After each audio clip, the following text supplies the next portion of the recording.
Hola, amada familia, pues continuamos con nuestra serie de sermones consecutivos basados en el Evangelio de Marcos. El título de la serie es Identidad y propósito de Jesús, pues precisamente eso es el Evangelio, son las buenas noticias acerca de quién es Jesús, su identidad y qué vino a hacer cuando estuvo en la tierra, o sea, su propósito. Hoy nos toca estudiar Marcos capítulo 2, acompáñenme por favor. Marcos capítulo 2, del versículo 23 vamos a saltar hasta el capítulo 3, versículo 6. Así que estamos ya saliendo del segundo capítulo, entrando en el tercer capítulo. Desde que comenzamos en julio, pues hemos estado avanzando en el Evangelio de Marcos. Y ya estamos entrando en su tercer capítulo. Esperemos que el Señor nos deje terminar Marcos antes que venga. No tenemos todavía la fecha de esa boda, pero nos gustaría empaparnos, ¿verdad?, del Evangelio. Y con Marcos estamos también teniendo a Mateo y a Lucas como paralelos. Repito, Marcos capítulo 2. Del versículo 23 hasta el versículo 6 del capítulo 3. Aconteció que al pasar él por los sembrados un día de reposo, sus discípulos andando comenzaron a arrancar espigas. Entonces los fariseos le dijeron: mira, ¿por qué hacen en el día de reposo lo que no es lícito? Pero él les dijo: ¿nunca leísteis lo que hizo David cuando tuvo necesidad y sintió hambre, él y los que con él estaban? ¿Cómo entró en la casa de Dios, siendo Abiatar sumo sacerdote, y comió los panes de la propiciación, de los cuales no es lícito comer sino a los sacerdotes, y aún dio a los que con él estaban?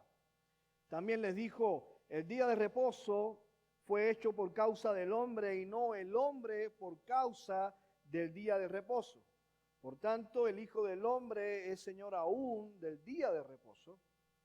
Otra vez entró Jesús en la sinagoga, y había allí un hombre que tenía seca una mano, y le acechaban para ver si en el día de reposo le sanaría, a fin de poder acusarle.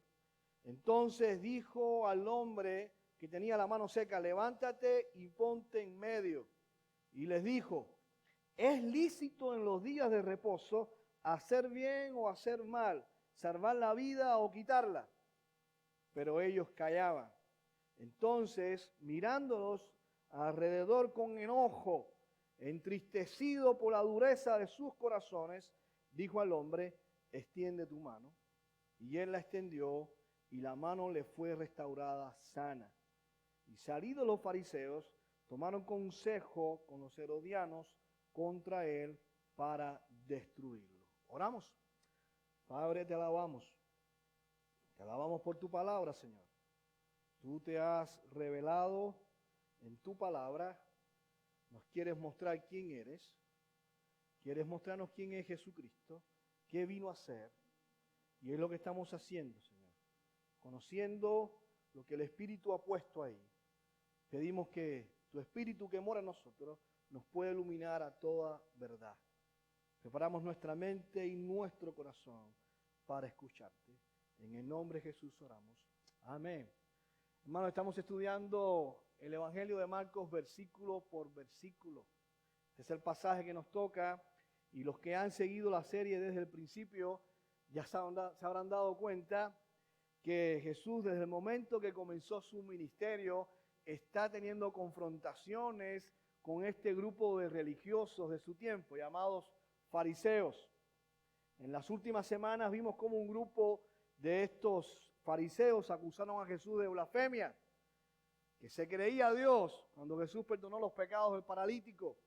Solo Dios puede perdonar pecados y Jesús se está tomando el atrevimiento de hacer lo que solo Dios puede hacer.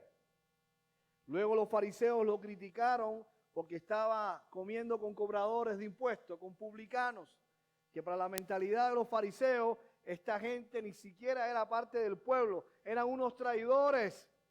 Y para ellos Dios desechaba ese tipo de gente, Dios odiaba a esa gente. Entonces, si Jesús dice ser Dios, si realmente Él es Dios como dice ser, no se juntaría con ese tipo de gente. Eso es lo que está haciendo los fariseos, acusando a Jesús, haciendo ver de que Jesús realmente no es Dios, porque Dios no se junta con ese tipo de gente. El domingo pasado el conflicto fue sobre el ayuno, ¿ok? Haciendo un poco de contexto para recordar lo que hemos estado viendo hasta ahora. Los fariseos le reclaman a Jesús de por qué sus discípulos no ayunan, ¿recuerdan? ¿Por qué tus discípulos no ayunan? Lo que quieren dejar ver es que Jesús no es un buen maestro judío. Si fuera un buen maestro judío, le pidiera a sus discípulos que ayunaran al menos 2 veces por semana, como hacemos nosotros los fariseos. Y ahora, con el pasaje que leímos, el conflicto sigue y yo creo que empeora. El conflicto empeora con estos personajes. Así que los invito a que hagamos un recorrido por el texto y disfrutemos el estudio de esta porción. Versículos 23 y 24. Aconteció que al pasar él por los sembrados un día de reposo, sus discípulos andando comenzaron a arrancar espigas. Entonces los fariseos le decían, mira, ¿por qué hacen lo que no es lícito en el día de reposo? Déjenme aclarar primero que los discípulos no estaban robando espigas en un campo ajeno, y Jesús tampoco se estaba haciendo de la vista gorda con lo que estaba pasando. Lo hicieron porque la ley se lo permitía. Según la ley de Moisés, en Deuteronomio, dice que usted puede entrar al campo de su vecino y comerse todo lo que aparece allí. Lo que no puede hacer es llevarse comida. O sea, no puede pedir una cajita para llevarse lo que no se pudo comer. Aquí no es to go, es for here. Aquí no puedes llevarte nada. Así que la ley te permitía que podías comer ahí. Pero dice el texto que de repente aparecieron los fariseos. ¿De dónde salieron? No tengo idea. Pero me da la impresión que los estaban vigilando. Esta gente ya lleva tiempo siguiendo a Jesús. Lo venían siguiendo y estaban esperando que hiciera algo mal para poder acusarlo.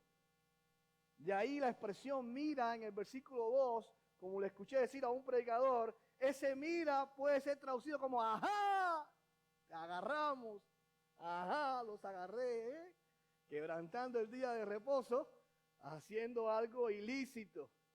Y lo ilícito para los fariseos no era el hecho de que estaban comiendo espigas, sino que lo estaban haciendo en el día equivocado, en el día de reposo. Así que el conflicto en esta ocasión, mis hermanos, es por el día de reposo. Déjenme decirles que para los judíos y en particular para los fariseos, las dos cosas más sagradas e importantes eran el templo y el día de reposo. Si te metías con esas cosas, pues estabas en frío gordo con los fariseos. ¿Ok? El día de reposo, como sé que todos saben, aparece como uno de los 10 mandamientos, es el cuarto mandamiento. Y lo que se prohíbe en ese día es trabajar. En el fondo, la esencia es que no trabajen. Pero los intérpretes de la ley, algunos de ellos fariseos, o muchos de ellos fariseos, no estaban satisfechos con la simple definición de que no puedes trabajar. Entonces se les ocurrió definir qué era trabajar para así saber qué no hacer en ese día. ¿Estamos? Solamente se dice que no trabajes. Bueno, pues entonces hay que definir qué cosa es trabajar para poder observar y cumplir con ese mandamiento.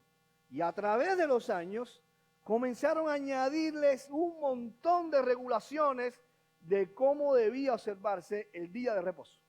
Aquí le menciono un par de ellas para que tengan idea. En el día de reposo, un judío no podía llevar una carga más pesada que un higo seco. Un higo seco. ¿Saben cuánto pesa un higo seco, mis hermanos? 1 onza. Si usabas dentadura postiza no podías llevarla. ¿Ok? Una mujer no debía mirarse en el espejo para no ver una cana y ser tentada a sacársela. Eso sería trabajo. Solo podías caminar 3.000 pasos fuera de tu casa. Si caminabas 3.001, estabas quebrantando el mandamiento porque eso era trabajo. Como ven, el día de reposo era cualquier cosa menos reposo, porque tenían que estar pendientes de no quebrantar ninguna de esas regulaciones, estar todo el tiempo que hay que hacer, que no hay que hacer, que no podía reposar así. Y eran cientos de regulaciones. Así que ese día se había convertido en un día insoportable. Como dijo un predicador, era más fácil descansar el sábado, era más difícil descansar el sábado que ganarse la vida el resto de la semana. Oh, man. Ahora, eso nos deja muy claro, mis hermanos, que la acusación que hacen los fariseos no es basada en la ley de Moisés, ¿ok? En la ley que Dios dio, sino basada en sus tradiciones, lo que ellos habían agregado a la ley. Y eso también nos deja ver que estos fariseos habían puesto su tradición al mismo nivel que la ley de Dios. Con la misma autoridad que la ley dada por Dios. Por eso se toman el derecho de decirle a Jesús y a sus discípulos: ¡hey! Ustedes han desobedecido nuestras tradiciones. Están haciendo lo que no es lícito según nuestras tradiciones, que es lo mismo que no cumplir la ley de Moisés. Eso es lo que está pasando acá. ¿Okay? Veamos cómo le responde Jesús.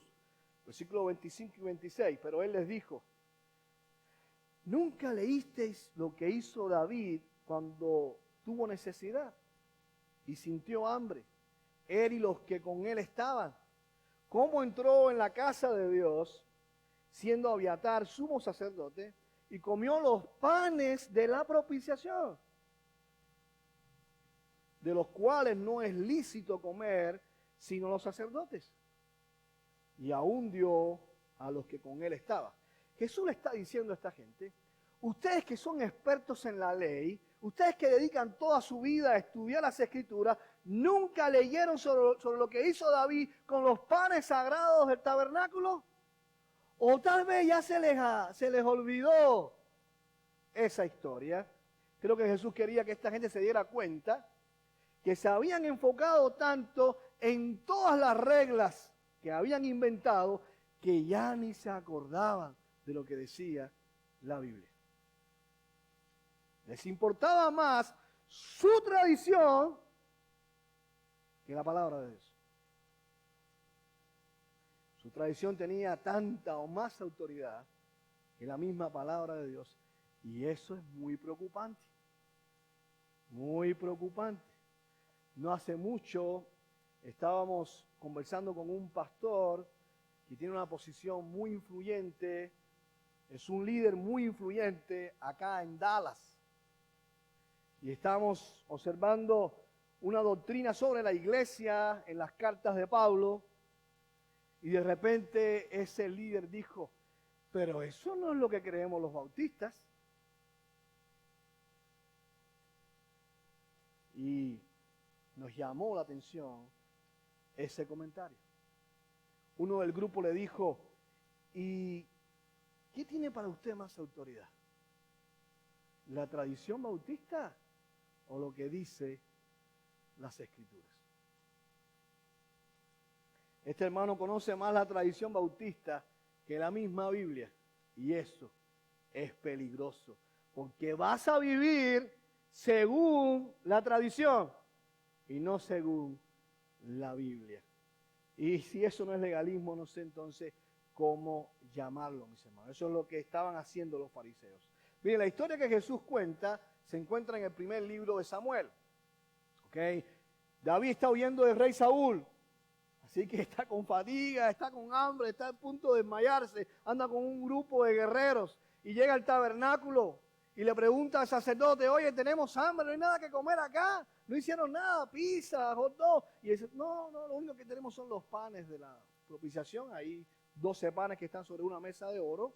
Son 12 panes sagrados porque representan la provisión de Dios para Israel. Y esos panes se cambian cada sábado, el Shabbat. Es lo que ellos llaman día de reposo. Que el sábado judío no es como nuestro sábado, mis hermanos. El sábado judío, el Shabbat, comienza a la tarde del viernes, a la caída del sol del viernes, y termina la caída del sol del sábado. ¿Okay? Eso sería el día de reposo.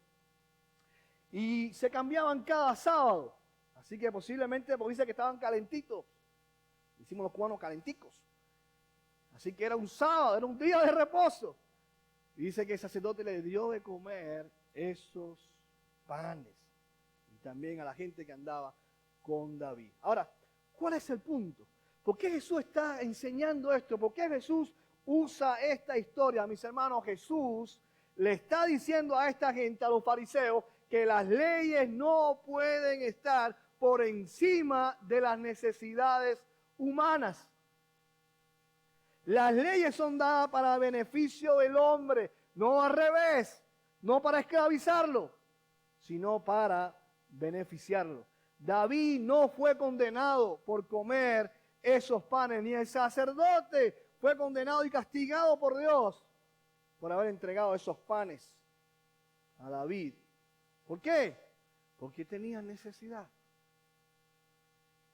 Tenían necesidad. Y la mejor manera de consagrarle cosas a Dios es usándolas para ayudar a los necesitados. ¿Escuchó eso? Lo voy a volver a repetir. La mejor manera de consagrarle cosas a Dios es usándolas para ayudar a los necesitados. Un comentarista dijo, los panes de la proposición no fueron tan sagrados como cuando se usaron para alimentar a David y a su gente. Wow. Y yo creo, mis hermanos, yo creo eso. ¿Saben por qué? Porque cuando usted ayuda a una persona, usted ha sentido que ha hecho algo santo. ¿Cuántos están de acuerdo conmigo? Cuando usted ayuda a alguien y lo ayuda en el nombre de Cristo, lo ayuda en la gracia que ha recibido, usted siente que ha hecho algo santo, que ha hecho algo significativo. Cuando ayudas a alguien en necesidad, sientes que tu vida tiene significado, que vale la pena vivir. Que tu vida no se trata solo de ti ni de lo que tienes. Lo que importa no es lo que tienes, sino lo que haces con lo que tienes. Y usted puede decir, pastor, yo no tengo nada. Yo lo que tengo son experiencias dolorosas, vengo de una familia destruida, vengo con muchas heridas de mi pasado, no tengo nada que dar. Déjame decirte que Dios usa todo eso. Hermano, Dios no desperdicia nada. No desperdicia nada. Todo lo que te ha ocurrido, Dios también lo usará para ayudar a otros. Póngase a pensar. ¿Quién podría ayudar mejor a un alcohólico sino a un alcohólico que ha experimentado la gracia de Dios? ¿Quién podría ayudar mejor a los padres de un hijo discapacitado que otra pareja que tiene un hijo en la misma condición y han podido vivir en el poder de la gracia de Dios? Yo recuerdo nuestra primera iglesia en Cuba, me avisaron de que una mujer del pueblo había fallecido su hija, jovencita.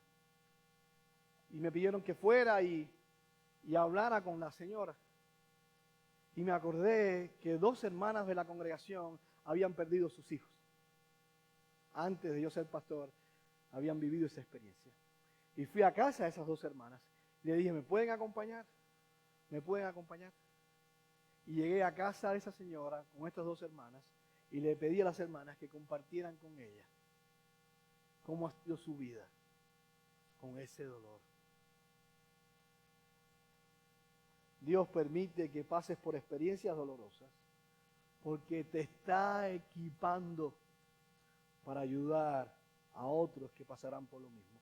Vea lo que dijo Pablo bajo inspiración divina. 1 Corintios 1:4 dice, Él nos consuela en todas nuestras dificultades para que nosotros podamos consolar a otros. ¡Wow! Cuando otros pasen por dificultades, podemos ofrecerle el mismo consuelo que Dios nos ha dado a nosotros, el mismo consuelo. El mismo Pablo le dijo a los Gálatas, siempre que tengan oportunidad, y siempre la hay, hagan el bien a todos, en especial a los de la familia de la fe.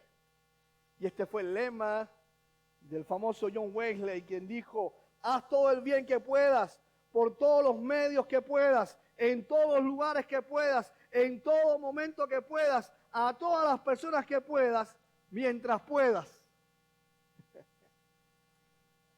Tenemos que estar atentos, mis hermanos.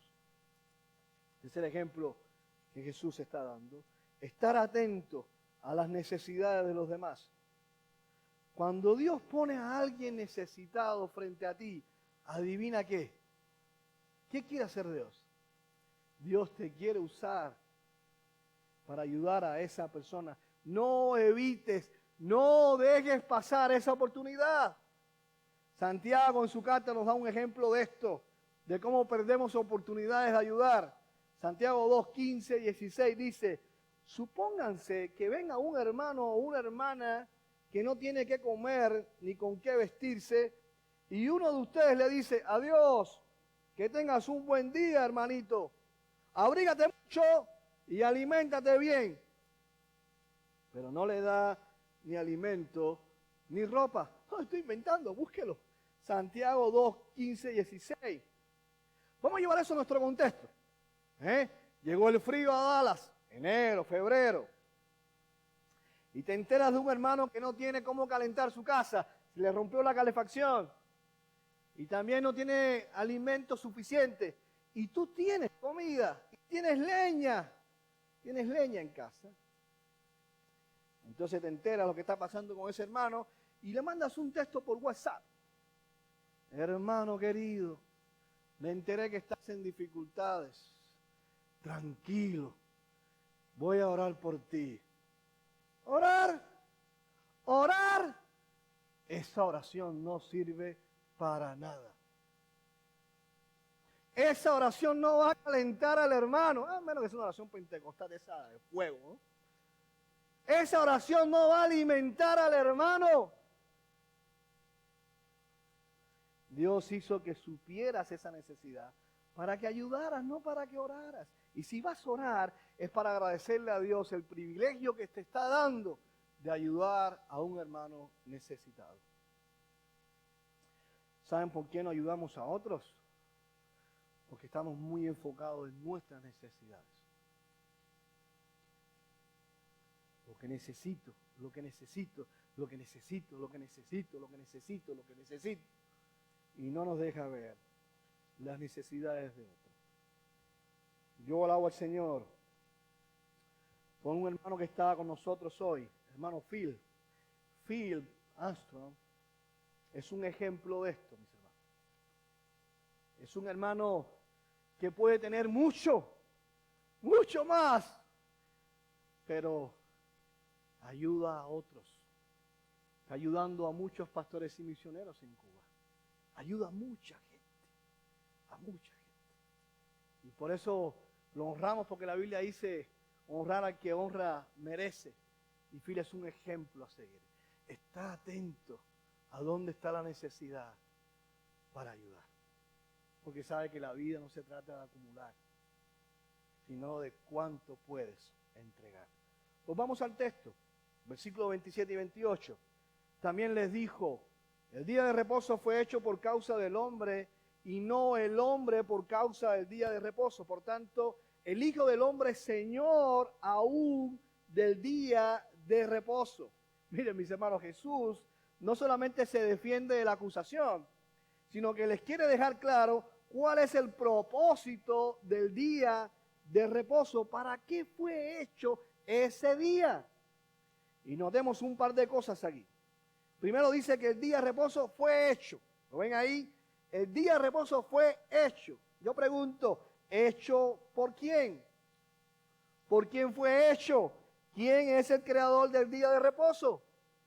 No fueron los fariseos, ¿verdad? Eso no se le ocurrió a los fariseos. Ellos no lo inventaron. Y si no lo inventaron, entonces no tienen ningún derecho sobre ese día. El día de reposo fue hecho por Dios. Por tanto, el único que tiene derecho y autoridad sobre el día de reposo es Dios. Él es el dueño y Señor del día de reposo. Y eso lo saben muy bien los fariseos. Sí. Sabemos que Dios es el Señor del día de reposo. Pero Jesús está diciendo, yo soy el Señor del día de reposo.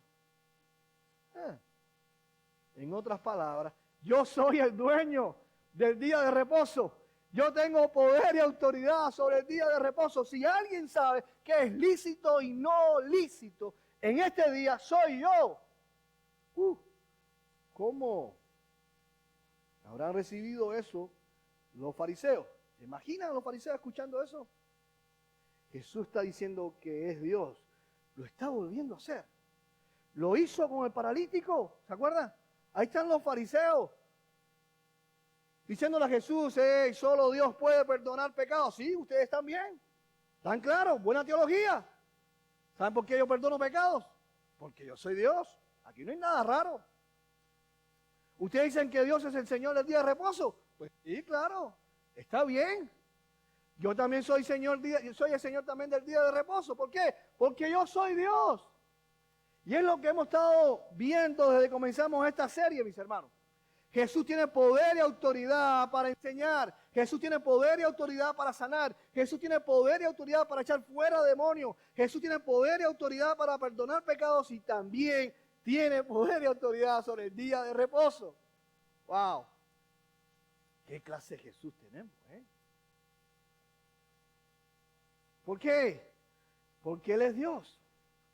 Es Dios encarnado. Si te preguntan quién es Jesús, la mejor respuesta para dar es Dios. Dios hecho hombre. Esa es la identidad de Jesús.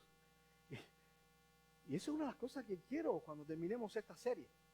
Que usted sepa quién es Jesús, su identidad y su propósito.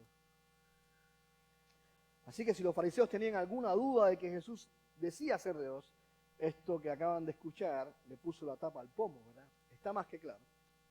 Ahora escucha esto. Dice que el día fue hecho para el hombre, para bendecir al hombre, para beneficio del hombre, no para hacerle la vida más complicada. La gente que todavía guarda el sábado, que todavía guarda eso como una ley, se les complica el día. Y ese no es el propósito. El día es un regalo de Dios. Dios quiere que no trabajes, que te juntes con tus hermanos y tus hermanas en Cristo y juntos celebren quién es nuestro Dios. Nos dio el día para eso. Y mire, para que se entienda esto de la transición entre el sábado y el domingo, porque no tenemos todo el tiempo y esto no es algo para decirlo tan brevemente. Cuando Dios creó, porque si ustedes se fijan, el día de reposo es el único de los 10 mandamientos que se dice, acuérdate, acuérdate. Los demás mandamientos, los otros 9, son nuevos, son cosas nuevas para el pueblo, pero el único que le está diciendo, acuérdate, como que algo pasó antes, es el cuarto mandamiento. El día de reposo, ¿por qué? Está apuntando a la creación. Dios creó todo en 6 días y el séptimo día descansó, no porque Dios estaba cansado, es, trabajé mucho, necesito un break, déjame tirarme en este sofá celestial para agarrar un... No. El día no fue hecho para Dios. Dios no se cansa. El día fue hecho para nosotros. Y lo que dice es que el primer día, segundo, tercero, cuarto, quinto y sexto, se cierra el día. Dios completó algo. Yo digo, esta fue la tarde y la mañana del primer día, la tarde y la mañana del segundo, así hasta el sexto día. El séptimo día no se cierra. No dice, y fue la tarde y la mañana del séptimo día. ¿Qué significa eso? Que quedó abierto el propósito de ese día. El reposo significa comunión con el Creador. Ahora el hombre, para poder administrar la creación hecha por Dios, la única manera que lo puedes hacer es en comunión con el Creador. Y eso está abierto. Eso es todo el tiempo. Pero el hombre pecó y se rompió ese reposo. Con el pecado se rompió el reposo. Se rompió la comunión con Dios. ¿Y cómo se restaura la comunión con Dios? ¿Quién nos vuelve a llevar a Dios? El que dijo, yo soy el camino, la verdad y la vida, nadie llega al Padre si no es por mí. Jesucristo es nuestro reposo. Hebreo lo dice muy claro. Con Cristo volvemos a tener comunión con el Creador. Por eso, ya no creemos que es el sábado, porque en el nuevo pacto la iglesia comenzó a reunirse el primer día de la semana. ¿Por qué? Porque se trata de Cristo. Todo era una sombra que apuntaba a Cristo. Ahora celebramos la obra salvadora de Jesucristo. Esa obra que Él completó para que podamos estar reconciliados con el Padre. Ya no es el sábado, ahora es el domingo. Pero el propósito es el mismo. No lo confundamos. No lo confundamos. El propósito es el mismo. Aparta ese día. Santifícalo. Sepáralo. Dedícalo completamente a Dios y a tus hermanos en la fe. No podemos ver a los hermanos entre semanas. Estamos trabajando. Así que Dios está siendo bueno con nosotros al decirnos, sigan apartando un día para poder estar juntos, porque vendrá un reposo eterno, en la eternidad, ahí no habrá más trabajo, algunos están contentos, ¿verdad? De saber que no habrá más trabajo allí. El día de reposo era un recordatorio para los judíos, de que Dios los había hecho libres de Egipto. Dios nos hizo libres de Egipto, en Egipto trabajábamos toda la semana, los 7 días de las semanas, y con el día de reposo Dios nos está diciendo, te hice libre para que me dediques un día completamente a mí. Cuando usted y yo nos afanamos y nos aferramos al trabajo aún el domingo, es como volver a Egipto, mis hermanos. No hemos entendido el propósito del día. Seguimos esclavos, que preferimos adelantar trabajo que estar con nuestros hermanos en la fe. Preferimos un partido de soccer que estar con nuestros hermanos en la fe. Que no tengo la ropa adecuada para ir a la iglesia, No, eso no es más importante que estar con mis hermanos en la fe. Ven en pijama, vamos en pijama. Queremos saber cómo es tu pijama. Y amanecí con un poco de deseo de ver gente. No, eso no puede ser más importante que estar con mis hermanos. Hey, yo deseo tanto este día. Este es mi día favorito de la semana. No porque predico, sino porque estoy con ustedes. Porque deseo estar con mis hermanos. Disfruto alabar a Dios junto a ustedes. No es lo mismo en casa solo, ¿verdad? A veces estoy alabando a Dios con Tito, pero Tito canta mal. Entre semana, no, yo quiero estar con todos. Alabando al Señor juntos, escuchando su palabra, creciendo juntos. Cuando yo estoy un domingo en casa, me siento el tipo más raro del mundo. Estoy fuera de lugar. Claro, esto es que decirse a la gente que no está hoy aquí, ¿verdad? No ustedes, pero bueno. A continuación, Marcos nos narra otro encuentro de Jesús con los fariseos, dejándonos ver que estos no habían aceptado el señorío de Cristo sobre el día de reposo. Y voy a leer el pasaje completo. Capítulo 3 dice: otra vez entró Jesús en una sinagoga y había allí un hombre que tenía una mano seca y lo observaban para ver si lo sanaba en el día de reposo, para poder acusar a Jesús. Y Jesús le dijo al hombre que tenía la mano seca: levántate y ponte aquí en medio. Entonces Jesús dijo a los otros: ¿es lícito en el día de reposo hacer bien o hacer mal? ¿Salvar una vida o matar? Pero ellos guardaban silencio. Y mirando con enojo a los que los rodeaban y entristecido por la dureza de sus corazones, le dijo al hombre: extiende tu mano. Y él extendió y su mano quedó sana. Hermanos, una vez más, para los fariseos el día y las tradiciones son más importantes para alcanzar el favor de Dios, ¿verdad? Esta gente no ha cambiado. ¿Ven? Aquí pasó tiempo de lo que ocurrió en la primera discusión, ahora este incidente. En cambio, Jesús, al sanar al hombre, nos quiere dejar algo claro, o nos quiere dejar muy claro qué es el cristianismo. Y quiero cerrar con esto. El cristianismo no se trata de cumplir una serie de reglas para alcanzar el favor de Dios. Debes hacer esto, debes hacer aquello para que Dios me mire con buenos ojos y me regale una sonrisa. Hay gente que piensa así: todo depende de lo que yo pueda hacer, todo depende de cómo yo me comporte, todo depende de mi esfuerzo. Si me porto bien y cumplo las reglas, Dios me tiene que premiar. La gente sigue pensando así: Dios me tiene que premiar porque es lo que merezco, es lo justo. ¿Quiere que te diga qué es lo justo? A la luz de la palabra, lo justo es que los pecadores terminen en el infierno. Eso es lo justo. Eso es lo justo. Es realmente lo que merecemos, porque la obediencia a la ley no salva. Está tan claro en la Biblia. Dice: porque por las obras de la ley ningún ser humano será justificado delante de él.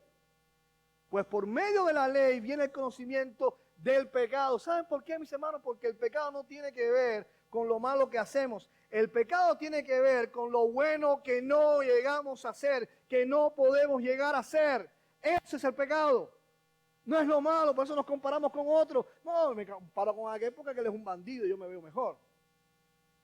Pero el pecado no se trata de lo malo, sino de lo bueno que no llegas a hacer. Dios puso un estándar, puso un target, puso una norma y dijo: si no llegan aquí a la perfección, si no son tan buenos como yo, son pecadores. Esa es la esencia del pecado. Y ahí no se escapa nadie. Que la Biblia también es muy clara al decir cuál es la posición que nos pone el pecado. Romanos 1:18. Mucha gente que le gustaría sacar ese versículo de la Biblia, Dice: pero Dios muestra su ira desde el cielo contra todos los que son pecadores. Oh. Hermano, ese texto nos dice de una manera muy clara que nuestro Creador está enojado con el pecador. Y tiene sentido, porque es un Dios santo y justo, que no se puede hacer de la vista gorda con el pecado. El pecado tiene que ser castigado. lo hacemos nosotros. Si alguien comete un delito, vamos por él, lo metemos preso, lo acusamos, lo juzgamos. Tiene que pagar. Pues también el pecador tiene que pagar. Tiene que pagar. Pero ¿saben qué es lo peor de nuestro pecado? ¿Qué es lo peor de nuestra deuda? Que no la podemos pagar. No la podemos pagar. Aunque intentemos hacer cosas buenas. Entonces, ¿cuál es la solución de Dios al problema del hombre? 2 Corintios 5, 21 lo resume. Por favor, grábese ese texto. Este sí es el Juan 16. Nos hemos quedado con el amor de Dios para el mundo, que dio a su Hijo unigénito. Pero ¿por qué dio a su Hijo unigénito? ¿Qué significa los que están perdidos? Para que tengan ahora vida eterna. Eso lo explica 2 Corintios 5, 21. Dice, al que no cometió pecado alguno, por nosotros Dios lo trató como pecador, para que en él recibiéramos la justicia de Dios. ¡Wow, hermano! Jesucristo pagó nuestra deuda como si hubiese cometido él todos nuestros pecados. En la cruz del Calvario se puso a la cuenta de Jesús nuestros pecados. Por eso Cristo murió. La Biblia dice que la paga del pecado es muerte. Cristo no tenía que morir porque no pecó. No tenía que pagar. ¿Y por qué murió? Por pecados prestados. Por los suyos y los míos. Pero eso no es todo, mis hermanos. Nos hemos limitado, que decimos que el Evangelio es Cristo murió por nosotros. No, no solamente eso. Estamos por la mitad con el Evangelio cuando decimos que solamente Cristo murió por nosotros. Cristo también vivió por nosotros. Porque si la cosa era que muriera por nuestros pecados, pues nada, baja el Viernes Santo, muere en la cruz, resucita el domingo y sube para arriba y ya se acabó. Pero vivió 33 años una vida perfecta para poner a nuestra cuenta su justicia. Y por eso somos declarados justos, no por nuestra justicia, sino por la justicia de Cristo en nosotros. Él murió la muerte que merecíamos. Vivió la vida que no podíamos vivir. Ese es el Evangelio. Pero hay más. Hay más. Ahora tenemos paz con Dios. Justificados pues por la fe. Tenemos paz con Dios. Se acabó la guerra. Ya no somos enemigos. Ya no estamos bajo su ira. Ahora somos sus hijos. Dios nos ha adoptado en su familia. Nos ha hecho sus hijos y nos promete que nada ni nadie nos separará de esa relación. ¿Conocen algo más sublime que eso?